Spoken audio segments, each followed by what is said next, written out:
Pernahkah kalian mendengar ramalan tentang Ratu Adil? Sosok misterius yang konon katanya akan muncul saat negeri ini kacau. Dialah yang diyakini bisa memulihkan tatanan pemimpin dengan keadilan dan mengubah nasib Nusantara. Ramalan tentang Ratu Adil bukanlah dongeng belaka. Ia hidup ratusan tahun dalam hati rakyat. Diceritakan dari satu generasi ke generasi berikutnya, tapi siapa dia? Sebenarnya dari mana ramalan ini berasal dan apa hubungannya dengan sosok misterius bernama KDM? Yang akhir-akhir ini namanya mulai dibicarakan banyak orang? Cerita ini bukan hanya soal mitos atau legenda. Ini tentang harapan, tentang sejarah yang terlupakan, dan tentang sebuah janji yang katanya akan ditepati di saat bangsa ini berada di titik paling kelam. Dalam video ini kita tidak hanya membongkar kisah Ratu Adil, tapi juga menyelami makna terdalam dari tokoh Semar, sang penjaga negeri, dan melihat bagaimana keduanya saling terkait. Dan yang paling mengejutkan, KDM itu bukan kebetulan. So, jangan skip video ini, tonton sampai akhir karena kisah ini akan membawa kalian ke lorong-lorong sejarah, mitologi, dan pertanyaan besar yang selama ini mungkin kalian abaikan. Sahabat pakar horor, di balik wajah bulat dan tubuh Tambun Semar menyimpan misteri yang lebih dalam dari sekedar tokoh lucu dalam wayang. Ia memang dikenal sebagai punakawan, pelayan para kesatria seperti Arjuna dan Pandawa. Tapi siapa sangka, Semar bukan tokoh biasa dalam dunia spiritual Jawa. Semar diyakini sebagai roh suci penjelmaan dari Sang Hyang Ismaya, saudara dari Batara Guru, Raja para Dewa. Ia adalah lambang dari kebijaksanaan sejati yang menyamar sebagai rakyat jelata untuk menjaga tatanan semesta.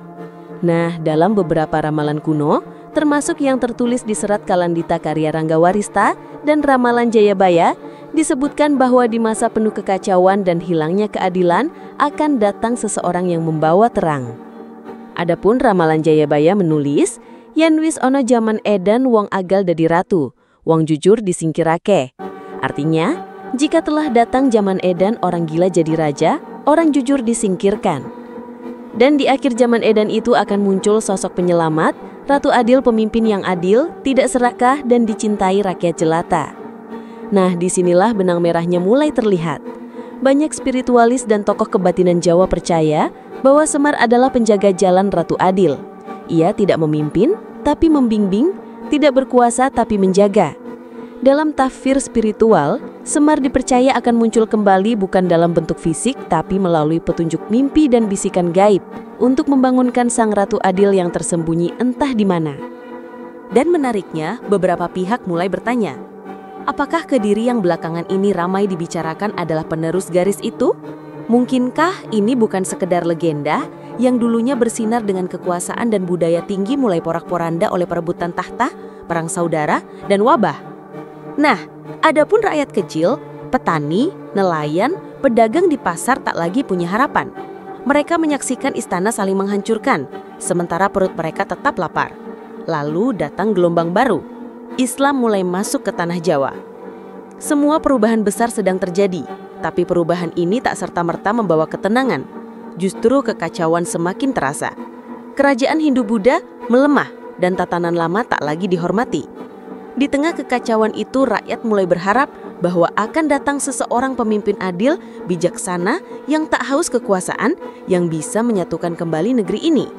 Harapan ini tumbuh dari kisah-kisah turun-temurun dari ramalan-ramalan kuno. Salah satu ramalan paling terkenal datang dari Prabu Jayabaya, Raja Kediri di abad ke-12. Ia dikenal bukan hanya sebagai raja, tapi juga penyaksi masa depan. Dalam Ramalan Jayabaya tertulis, besok yan wes ono zaman edan, wong bener disingkirke, wong salah disanjung. Artinya, nanti di zaman edan tiba, orang benar akan disingkirkan, orang salah justru dipuja. Dan di tengah zaman edan itu, katanya akan lahir sang penyelamat, Ratu Adil. Lalu di abad ke-19 muncul lagi ramalan serupa. Kali ini datang dari Ranggawarista Pujangga Kraton Surakarta. Ia menulis tentang masa depan Nusantara dalam Serat Kalandita dan Serat Sabdopalon. Katanya, zaman Kalandita, zaman kacau penuh ketidakpastian. Rakyat tak percaya pemerintah. Hukum hanya tajam ke bawah. Lagi-lagi muncul nama Ratu Adil. Sosok yang akan datang bukan dari istana megah, tapi dari tempat yang tak diduga membawa keadilan dan kemakmuran. Tapi tak hanya tokoh sejarah yang bicara soal Ratu Adil. Sosok seperti Semar yang kita bahas tadi juga dianggap sebagai penyimpan kunci akan datangnya sang pembebas. Semar tak pernah memimpin kerajaan, tapi dialah yang membisikkan arah. Ia muncul di pementasan wayang, di mimpi para empu, dan di doa-doa rakyat kecil. Bisa kalian bayangkan, di masa-masa kelam itu, rakyat kecil menggenggam satu-satunya hal yang masih terasa, yaitu harapan. Harapan akan datangnya pemimpin sejati, bukan yang duduk di singgasana, tapi yang duduk bersama mereka. Bukan yang bicara kuasa, tapi yang mendengar jeritan mereka. Dan ramalan itu terus hidup, menyelinap ke dalam syair tembang dan legenda. Sampai hari ini orang masih bertanya, siapakah Ratu Adil itu? Dan mungkinkah dia sudah ada di antara kita? Sahabat pakar horor, kalau kalian pernah nonton wayang, kalian pasti tahu siapa itu Semar. Tubuhnya bulat, wajahnya seperti orang desa, lucu dan kadang suka buang angin sembarangan. Tapi jangan salah, justru di balik kesederhanaan itulah tersembunyi kekuatan yang sangat besar. Semar bukan tokoh biasa. Ia adalah penjelmaan dewa, yaitu Sang Hyang Ismaya, kakek dari Batara Guru Raja para Dewa. Tapi karena merasa tak layak memimpin surga, ia turun ke bumi dan memilih menjadi pelayan. Bayangkan, seorang dewa rela menyamar jadi rakyat kecil demi menjaga tatanan dunia. Inilah filosofi Jawa yang dalam banget. Pemimpin sejati bukan yang duduk di atas, tapi yang merunduk ke bawah.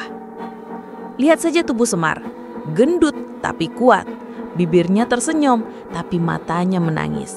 Artinya, meskipun ia penuh kasih, ia juga merasakan derita umat manusia.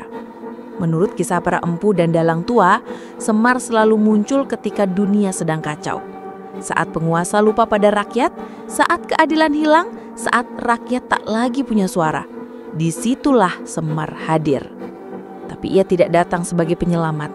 Ia datang sebagai petunjuk jalan.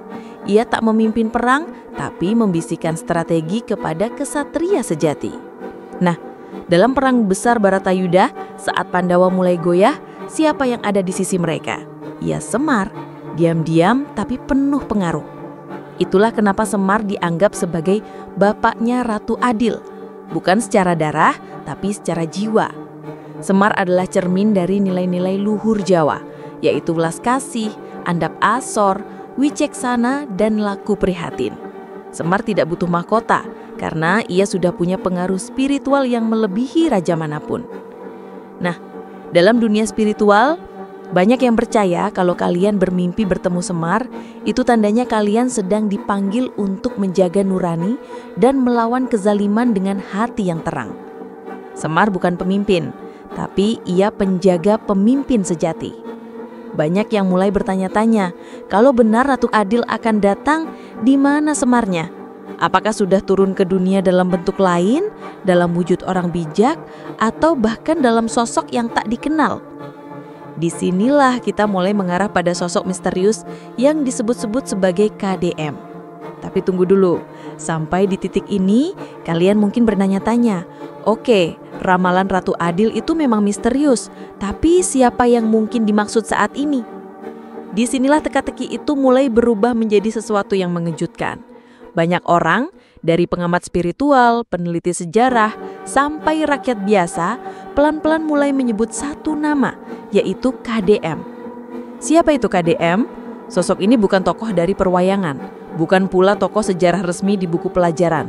Tapi ia hadir di zaman kita, bersuara keras saat yang lain diam, dan berani melawan ketidakadilan ketika banyak yang lain memilih aman.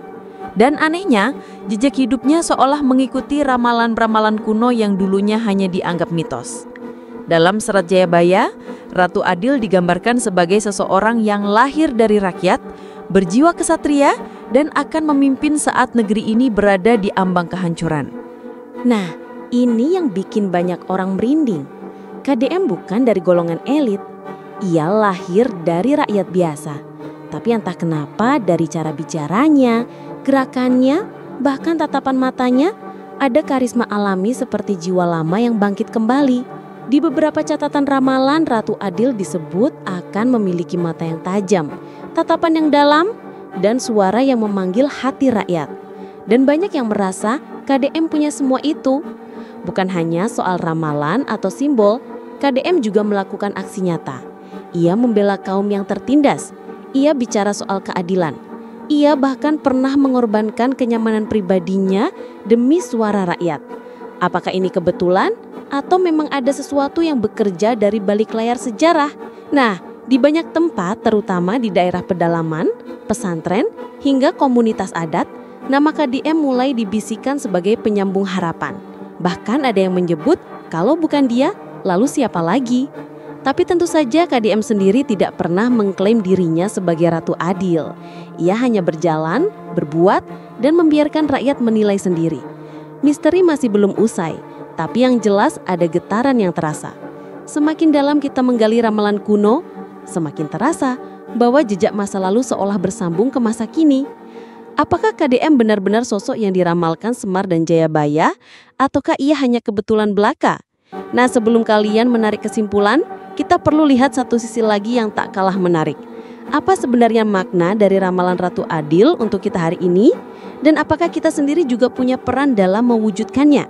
Sahabat pakar horor, semakin jauh kita menelusuri ramalan tentang Ratu Adil, semakin kita sadar bahwa ini bukan sekedar soal siapa orangnya, tapi lebih dalam dari itu. Ini adalah soal harapan, soal kerinduan rakyat terhadap sosok pemimpin yang jujur, adil, dan benar-benar hadir untuk mereka. Ada spiritualis yang percaya bahwa Ratu Adil sudah lahir, tapi belum diizinkan tampil sepenuhnya oleh semesta. Ada sejarawan yang melihat ramalan ini sebagai cermin dari siklus sejarah, bahwa di setiap zaman kekacauan selalu ada harapan akan pemimpin baru. Dan ada pula rakyat biasa yang berkata, entah siapa dia, yang penting kami butuh orang jujur yang gak cuma janji-janji. Semua pendapat ini sah karena ramalan adalah cermin dari isi hati kita sendiri. Mari kita jujur, Indonesia, Nusantara, bahkan dunia sedang berada dalam perubahan besar. Krisis moral, sosial, lingkungan, dan kepercayaan terhadap pemimpin. Maka wajar kalau muncul kembali ramalan-ramalan lama, karena manusia memang butuh pegangan saat segalanya terasa tak pasti. Tapi penting untuk kita ingat, ramalan bukan perintah, bukan kepastian, tapi undangan untuk merenung dan bertanya. Sudahkah kita siap jika Ratu Adil itu benar-benar datang? Atau justru kitalah yang sedang ditantang menjadi Ratu Adil bagi lingkungan sekitar kita? Jadi apakah KDM adalah Ratu Adil? Apakah Semar benar-benar mewakili kekuatan yang akan menuntun kita keluar dari zaman edan? Mungkin iya, mungkin belum tentu. Tapi satu hal pasti, ramalan ini berbicara tentang kita semua. Tentang bagaimana harapan dan ketulusan masih hidup meskipun keadaan sedang gelap.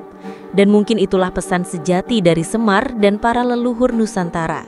Jadilah terang sekecil apapun di tengah kegelapan zaman. Apakah mungkin Ratu Adil itu bukan satu orang, tapi semangat yang bisa hidup dalam setiap dari kita? Sahabat pakar horor, kalau kalian percaya bahwa harapan masih ada, kalau kalian merasa kisah ini menggugah hati, jangan lupa like, share, dan subscribe untuk terus mendukung konten-konten sejarah, spiritual, dan kisah-kisah Nusantara seperti ini. Dan tuliskan di kolom komentar menurut kalian siapa sebenarnya Ratu Adil itu. Terima kasih. Wassalamualaikum warahmatullahi wabarakatuh.